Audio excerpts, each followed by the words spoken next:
Welcome to the NCO Journal Podcast. This is a podcast series where we discuss published articles with authors and provide a forum for the open exchange of ideas, information, and solutions.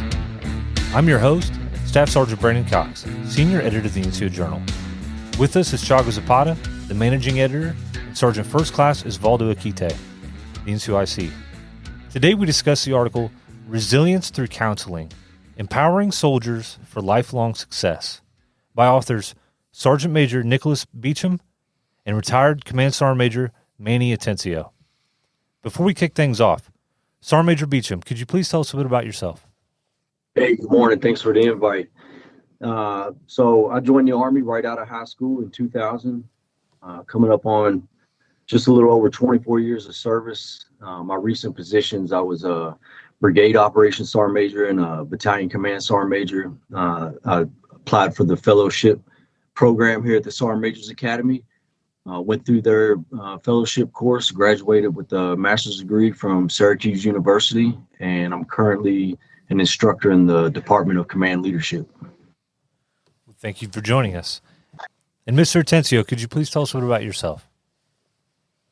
Good morning. My name is Mr. Manuel Atencio. I served as the Denver Recruiting Battalion Command Sergeant Major. I served as the Pittsburgh Recruiting Battalion Command Sergeant Major. I served as the 5th Recruiting Brigade Command Sergeant Major and also the Medical Recruiting Brigade Command Sergeant Major. Following those assignments, I attended the first fellowship for the Sergeant Majors Academy at Penn State University, where I got a master's degree in adult education and lifelong learning, and taught in the Department of Command Leadership. Also served as the chair and the vice chair. I retired in 2019. When I retired, I went on to become an assistant principal at Idea Public Schools for 2 years and realized that I really missed the military. So after those 2 years, I came back. I've been teaching in the Department of Command Leadership and earned an additional master's degree in instructional design. And that's what I've been doing. I served for 31 years and 2 months. So it's my total time in service. Well, thank you for joining us. Your article states that counseling is pivotal in fostering resilience, adaptability, personal growth among soldiers. I think that that's a topic that hits the junior enlisted all the way through the officers. What inspired you both to write about this aspect of military life and its profound impact on soldiers and their careers?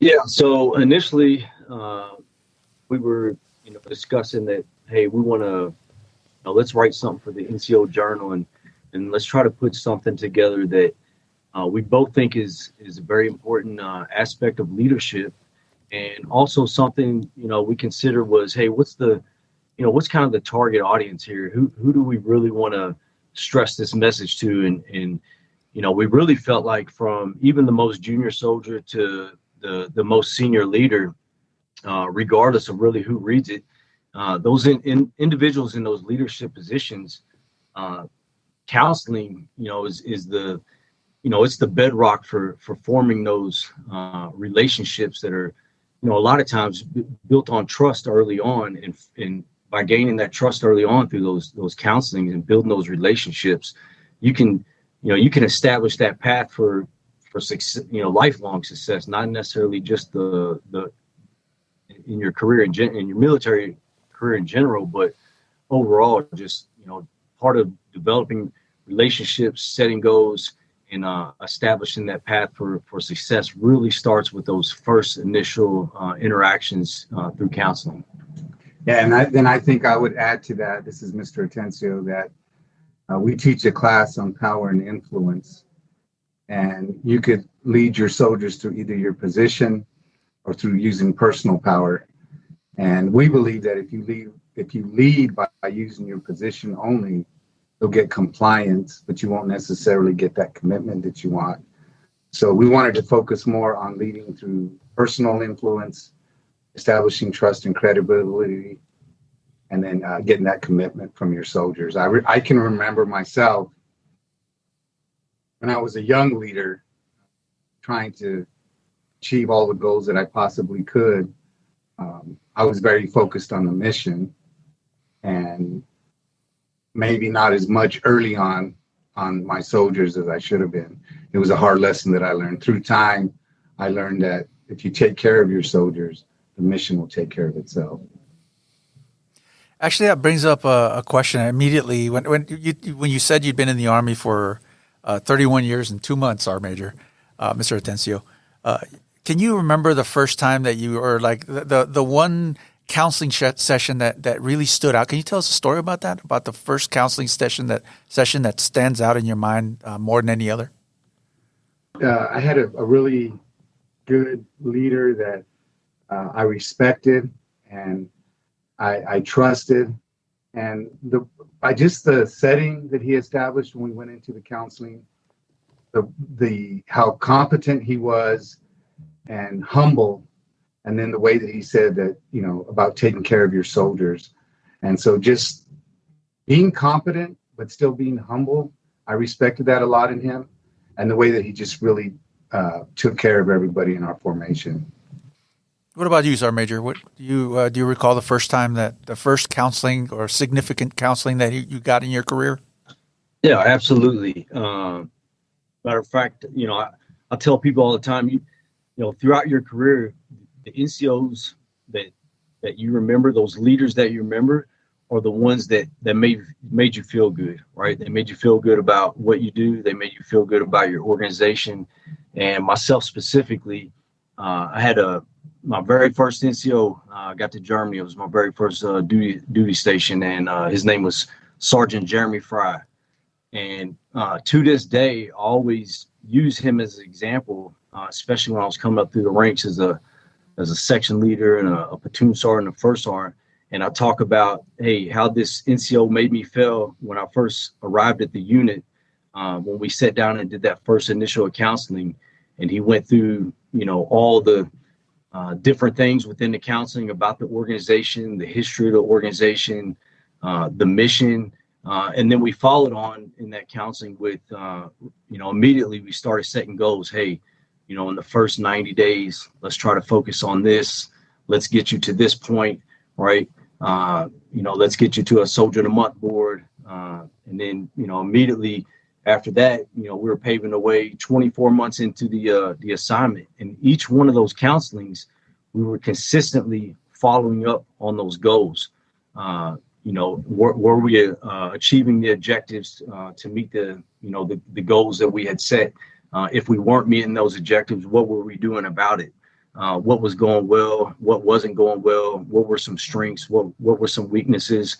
And what that did was it just really formed that early relationship that, hey, this NCO, he cares about my performance. He cares that I'm achieving my goals, and he's setting me up for success.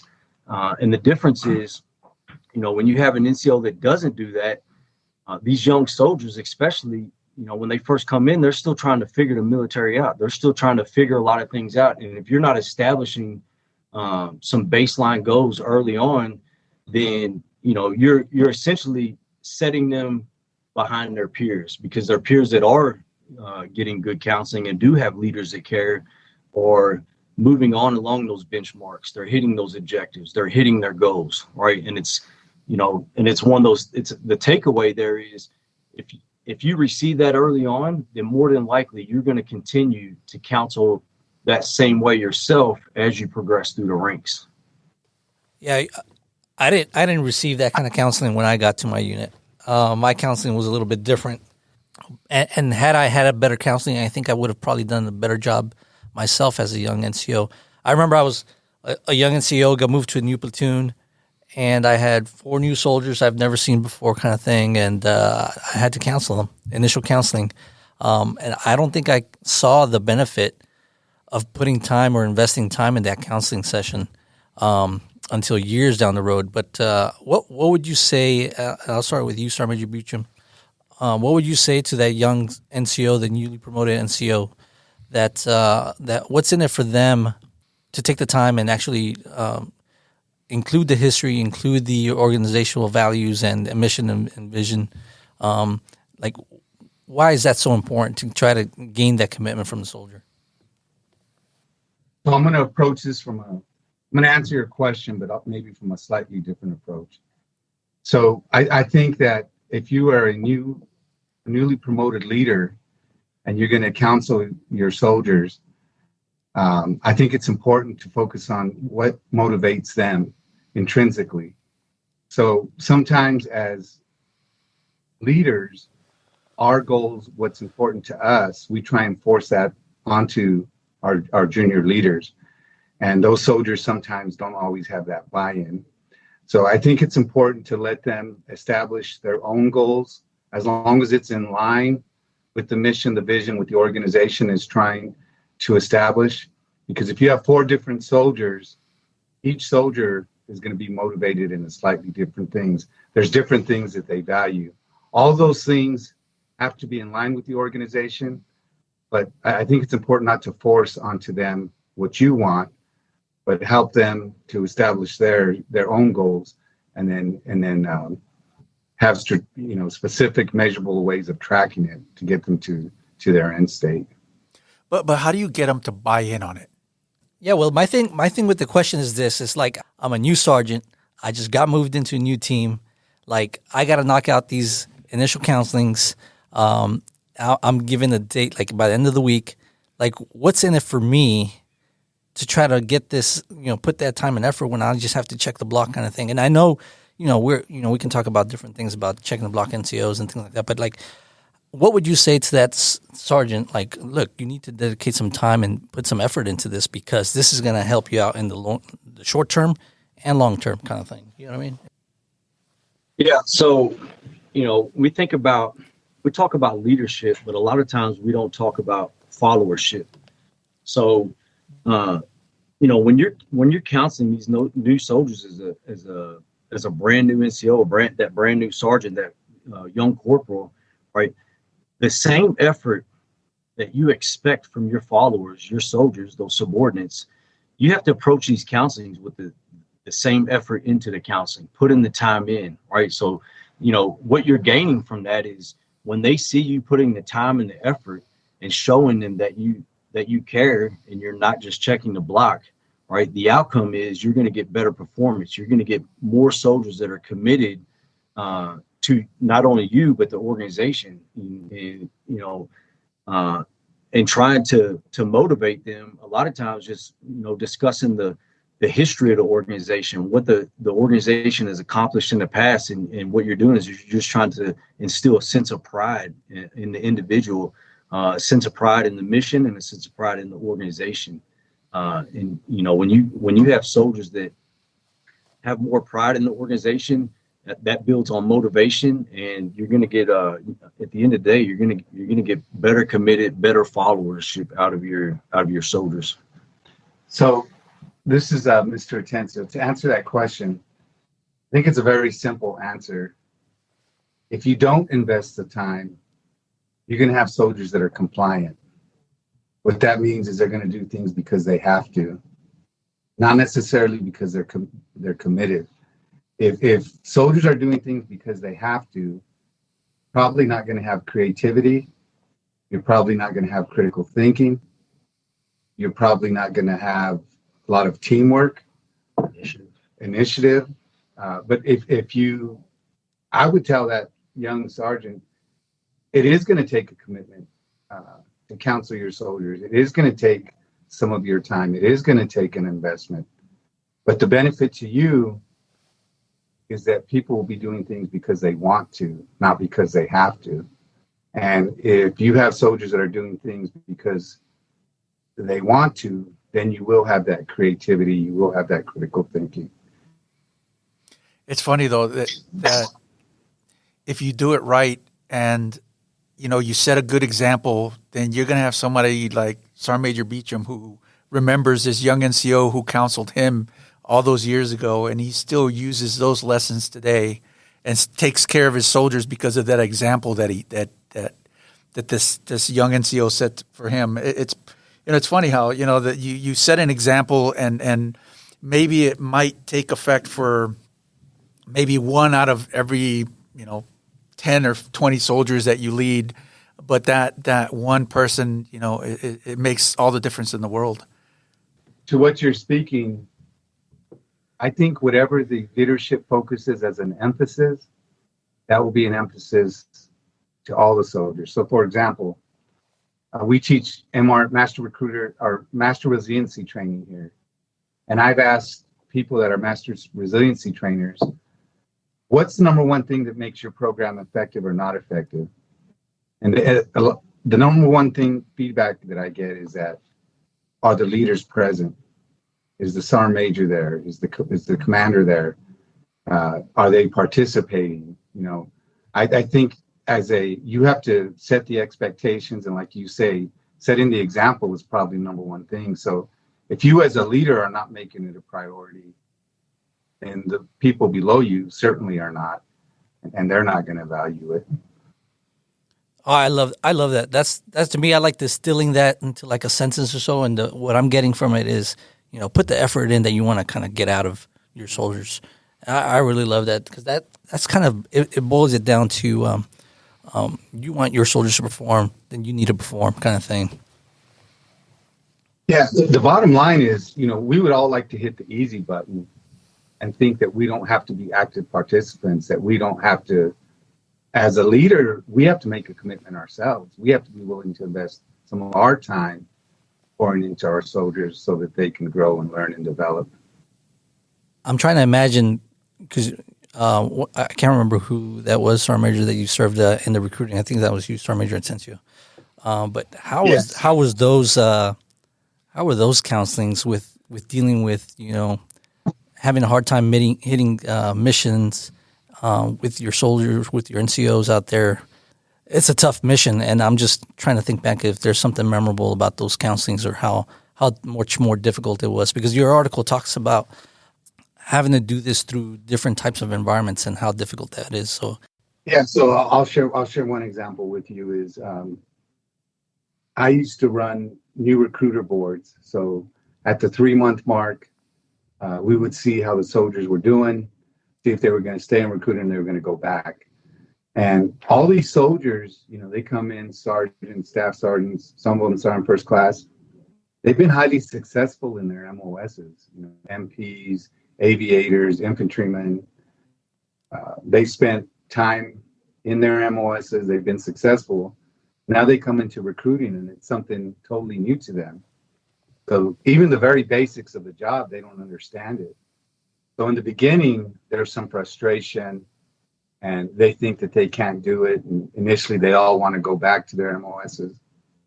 But then, when we do our counseling and we tell them, these young people, they want to make something out of their lives.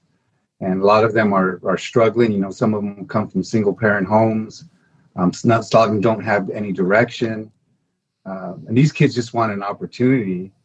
And so, it ends up, if you believe in the Army and everything that it stands for, then it's a good reason to do the recruiting. So I think a lot of it is building confidence, empowering them, showing them, teaching them how they can, not just saying you did a good job, but tell them the behaviors behind why they did a good job. If they struggle with something, not just telling them you did it wrong, but actually showing them, taking the time to show them how they can correct it and make it better. A lot of these young NCOs, it's a lot, they'll use the excuse, hey, we're just so busy, I didn't get time to get around to that. But you have to make the effort to make the time. That's what's really gonna, be the difference maker in that organization. And it's also gonna foster that environment for growth. And in the article, we talk about building resilience. A lot of that resilience is built by knowing that, hey, I have leaders that are invested in my growth, invested in my performance. They want to see that I'm getting better every day. And those outcomes are they just outweigh the knots, if you don't do it.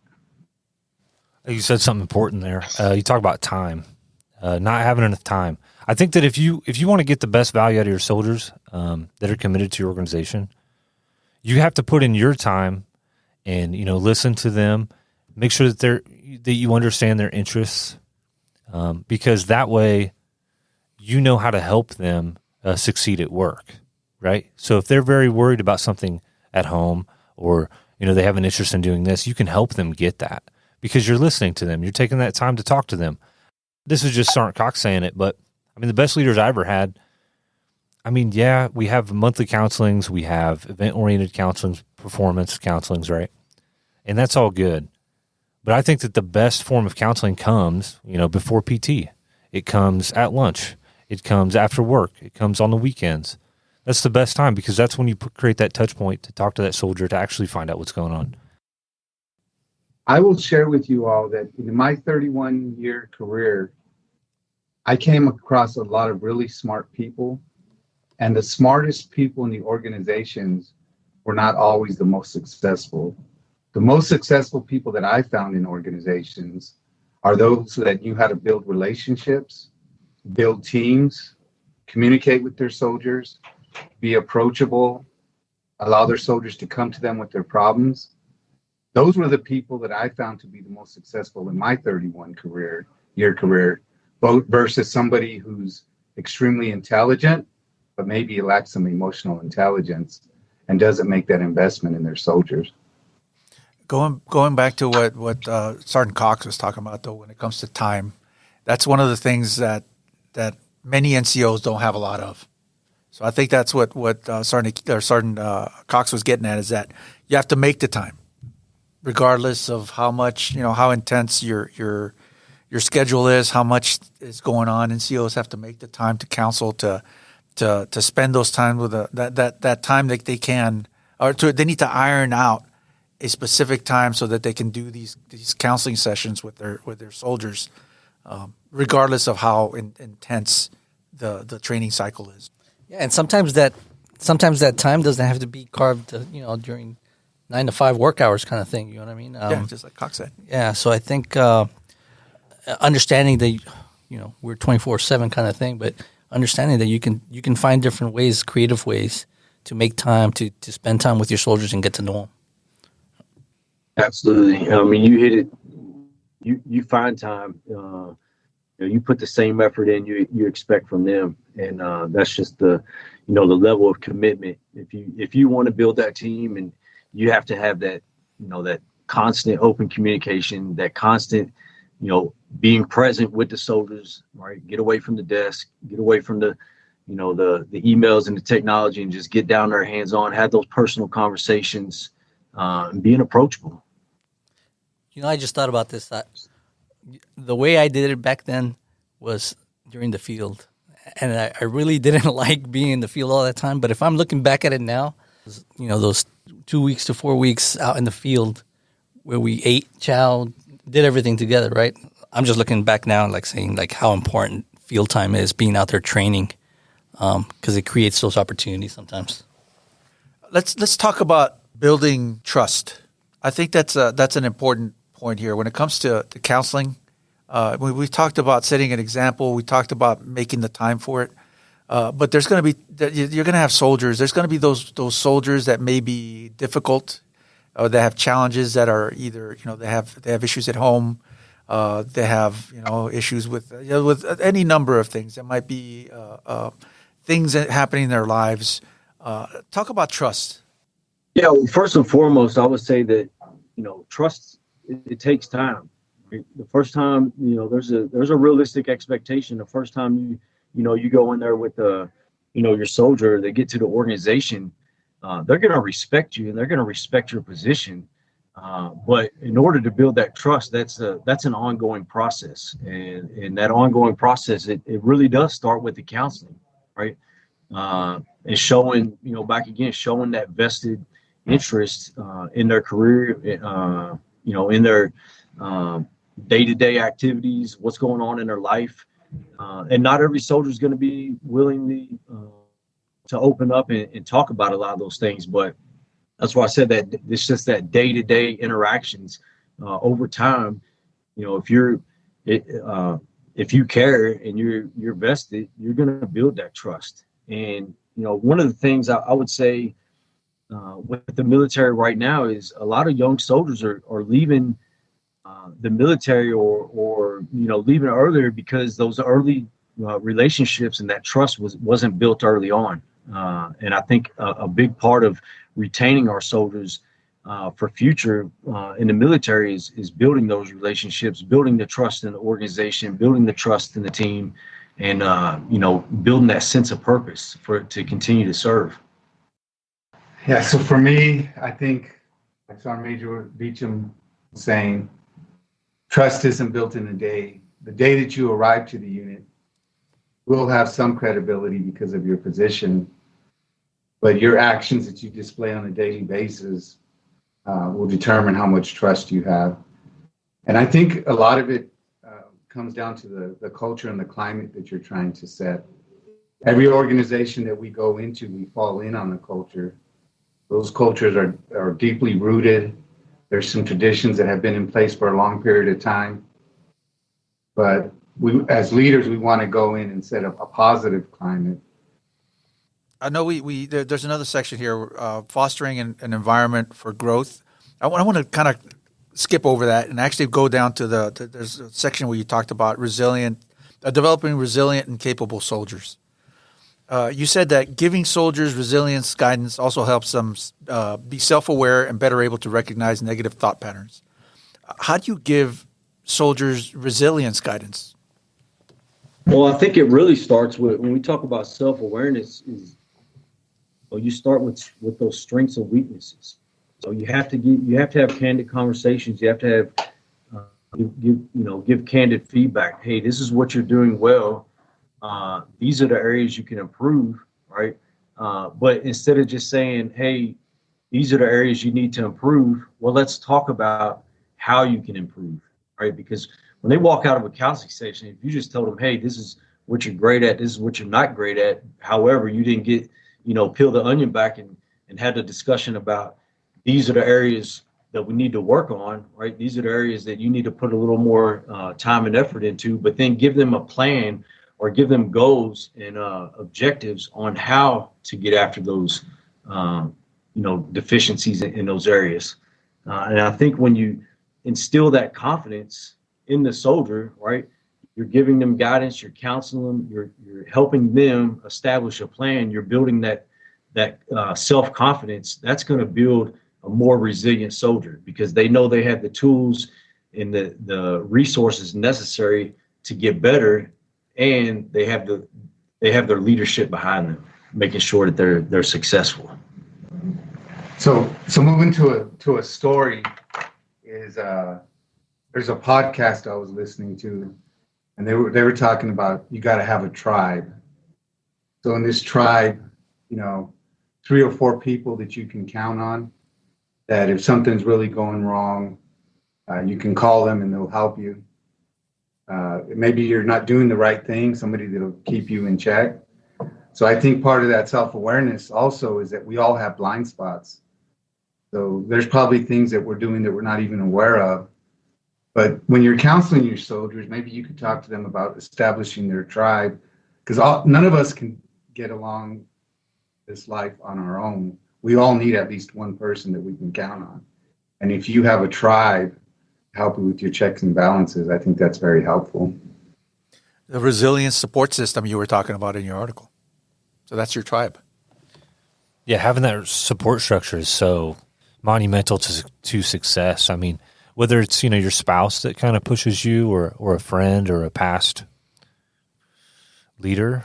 Mentors. Yeah. Somebody who you can check in on and be like, they say, hey, how you been? What you been up to?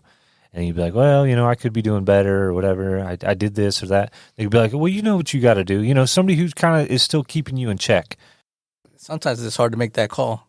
You know what you're going to hear. You know what I mean? Yeah, you know what you're going to hear. But I think when you go into counseling, you want them to be your only resource. You don't want them to only look up to you. You want them to start developing resources, maybe some external relationships, like you talked about. Maybe you can lean on your spouse sometimes. Maybe you have 2 or 3 friends in this unit. Maybe there's 2 or 3 friends from another unit. Maybe there's people that are higher ranking you that have been successful you can go to for advice. So when you say building a tribe, that network, developing relationships, getting to know people so that you can be successful. Well, I think that's a good a good point to say that, a new soldier, like especially an E1 through 3, they don't even have a tribe. So you are their tribe now. So. Yeah. And I'll share one more story with you. When I was a brigade command sergeant major, I worked with General Dingle, who just recently retired Surgeon General, but he was our brigade commander at that time. And I had been doing recruiting like 17 to 21-year-old kids off the street. And now in this new assignment, I was going into medical recruiting. And in medical recruiting, we had to recruit doctors, nurses, all the very different. And when I arrived to the unit, General Dingle was like, I got you. He said, here's what we're going to do. We're going to go to the Pentagon. Then we're going to go to the Surgeon General's office. And I'm going to introduce you to all the right people. We walked in the Pentagon, and it was like I was with the rock star. Everybody was coming up to him.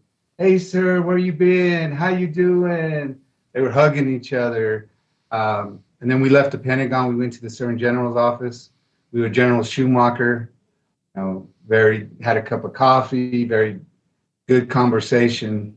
But the point here is that I could tell that he had a lot of relationships. And so when he needed something, there was people that he could reach out to.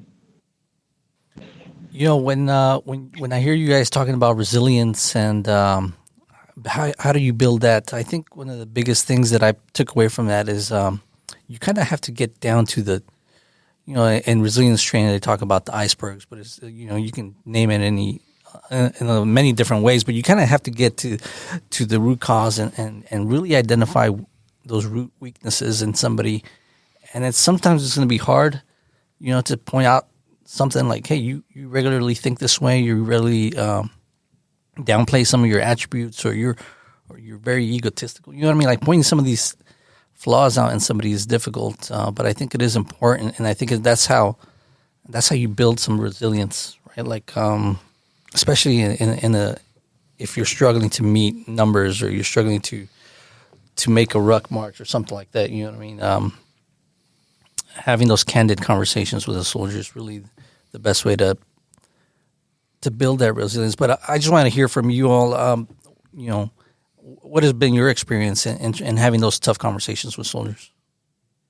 Unfortunately, you have to have them, because if you don't have them, then you're not bringing up the opportunity to, kind of peel the onion back on some of those issues. And some soldiers may not they may not readily be ready to open up about some things. Maybe they've had some trauma in the past, or something in their upbringing, or could be something cultural that we can't see. But just having the conversation kind of opens the door to, if there's other issues that need to be looked at or looked into, then that we have so many resources available. And I think that's a great opportunity to, especially for the young soldier, is to really talk to them about all the different resources available, all the different programs that we have to help with different things that maybe they may be struggling with or suffering, or could be something within their household.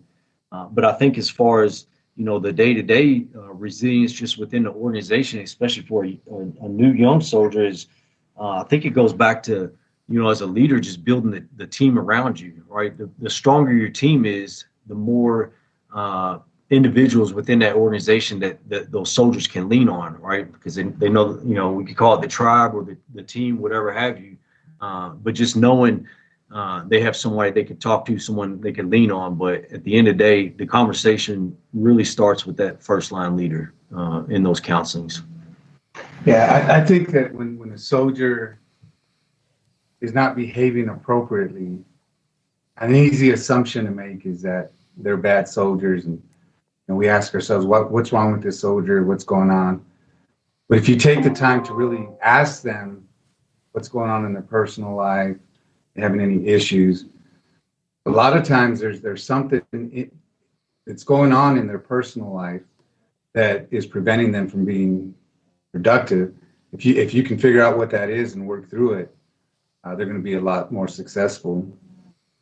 And then going back to what one of you was talking about with the resiliency and the icebergs, we all have activating events throughout our entire career. Events, positive and negative, are going to happen. We can't control that. But those activating events are triggering our thoughts. And our thoughts are going down into the way that we react, our emotions and our reactions. So if there's some thoughts that are always getting in the way, give them some tools and resources to help them work through those issues. Yeah, that brings up a question that I had when I was reading on resiliency about self-regulation techniques. You talked about leaders can teach their soldiers to manage impulses and emotions. What can you give an example of that? Yeah, so I think a lot of times in general we have a negativity bias. So, for example, let's say Sergeant Beauchamp tells a soldier they need to come and speak to him. When he tells them they need to come speak to him, they're probably already assuming that they did something wrong. But it could be that he just wants to tell them they did a good job at PT this morning. So number one is I think that there is a negativity bias that soldiers have in helping them to work through that negative bias. I think a lot of times soldiers catastrophize. So when they're catastrophizing, their thinking is circling, or you have a scatter shot where they're thinking a whole bunch of disconnected things. And the goal is to get them away from catastrophizing and to do some contingency planning. I think when things go wrong, soldiers tend to spiral with negative thoughts. And the thing is to get them to kind of like slow down a little bit. Let's think this through. Let's come up with a plan to work through this, some contingency planning versus just catastrophizing. Yeah, I think a big part of that is, just that effective communication. When soldiers are maybe emotionally stressed or got those negative thoughts, it's really that leader that needs to step in and kind of bring them back down, whether that's, through some MRT skills, maybe, hunt the good stuff, what's the good, and focus on the good to eliminate some of those negative thoughts. Or a lot of times, just depending on what the situation is, like, just put it in perspective, right? Bring them back down, get them out of those catastrophizing thoughts, those spiraling emotions. You communicate effectively what's going on and put things into perspective. I think you can eliminate a lot of those, emotional distresses and negative thoughts behind some of these young soldiers. Because you got to remember, they're young, they're still figuring things out, and they don't.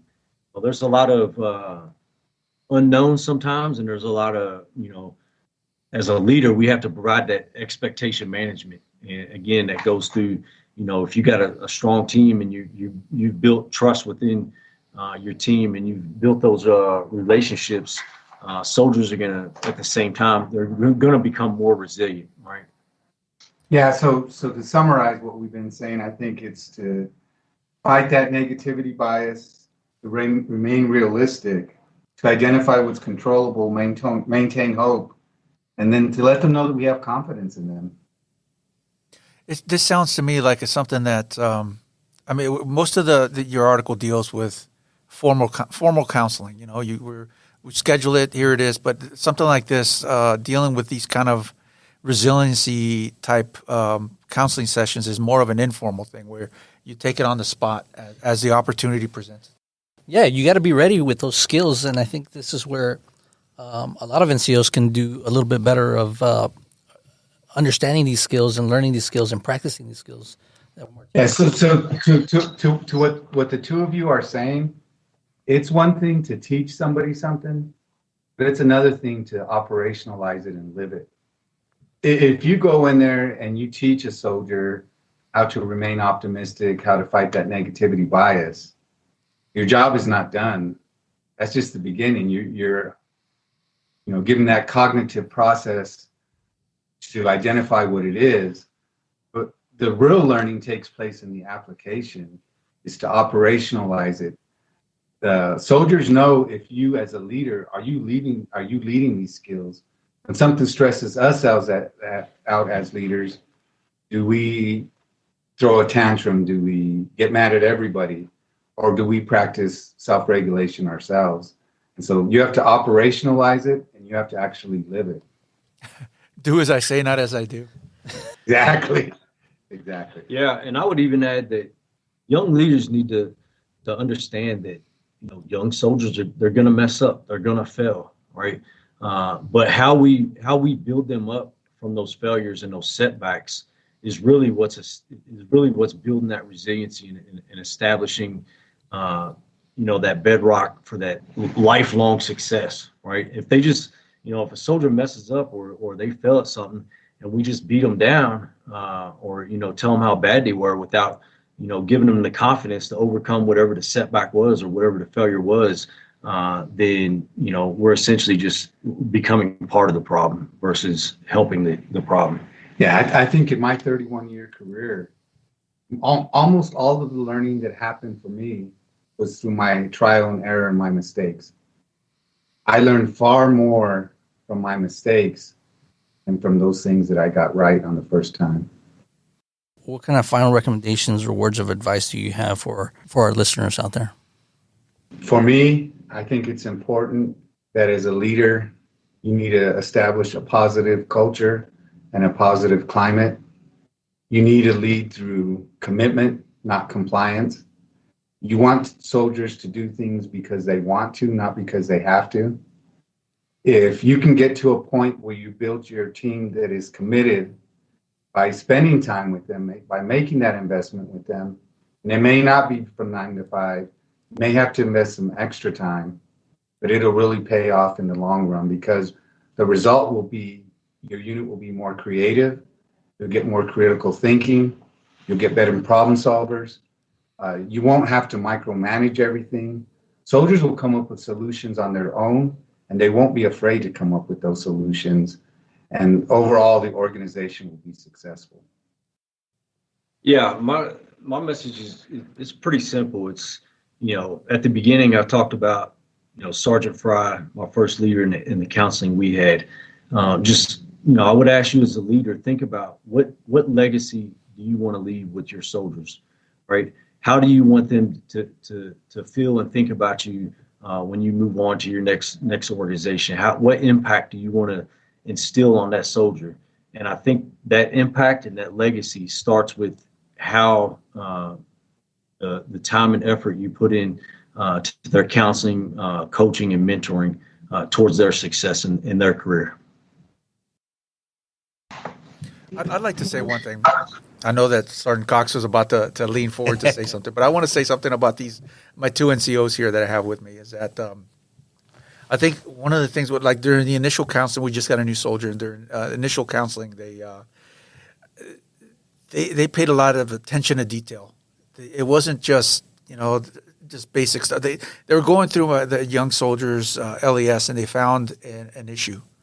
And that issue has been resolved in a very favorable way here recently. And it was, I think that it's important that NCOs devote or pay attention to detail during that initial counseling.